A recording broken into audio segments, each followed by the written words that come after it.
Hello guys, masala பிரியாமல் வெளியே நல்லா கிறிஸ்பியாக உள்ள சாஃப்டாக தவா ஃபிஷ் ஃப்ரை எப்படி செய்கிறதுன்னு பார்க்கலாமா? மறக்காமல் நாளைக்கு ட்ரை பண்ணி பாருங்கள். மீன் வாங்கிட்டு வந்ததும் மஞ்சள் தூள் கல்லுப்பு வச்சு நல்லா க்ளீன் பண்ணிவிட்டு நைஃப் வச்சு நல்லா இந்த மாதிரி கட் பண்ணிக்கோங்க.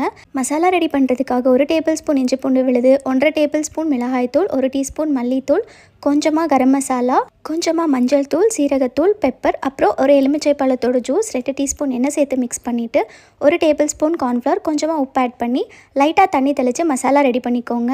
இப்போ இந்த மசாலாவை ஃபஸ்ட்டு கட் பண்ண இடத்துல நல்லா அப்ளை பண்ணிவிட்டு அதுக்கப்புறம் ஃபிஷ் ஃபுல்லாக அப்ளை பண்ணி இதை 1/2 அன் ஹவருக்கு ஃப்ரிட்ஜில் வச்சு மேரினேட் பண்ணிக்கோங்க. ஷாலோ ஃப்ரை பண்ணுறதுக்காக கொஞ்சமாக எண்ணெய் சேர்த்துட்டு சூடானதும் ஃபிஷ் வச்சுட்டு 3 மினிட்ஸ்க்கு 1 சைட் குக் பண்ணிக்கோங்க. 3 நிமிஷத்துக்கு அப்புறம் இன்னொரு சைட் திருப்பிட்டு இந்த சைடும் 3 மினிட்ஸ்க்கு குக் பண்ணி எடுத்திங்கன்னா மசாலா ஊதுராமல் ஃபிஷ் ஃப்ரை சூப்பராக ரெடி ஆயிரும். இது அப்படியே எடுத்து கொஞ்சமாக லெமன் பிழிஞ்சு வெங்காயத்தை கூட வச்சு சாப்பிட்டிங்கன்னா டேஸ்ட் சூப்பராக இருக்கும். மறக்காமல் ட்ரை பண்ணி பாருங்கள். பாய்.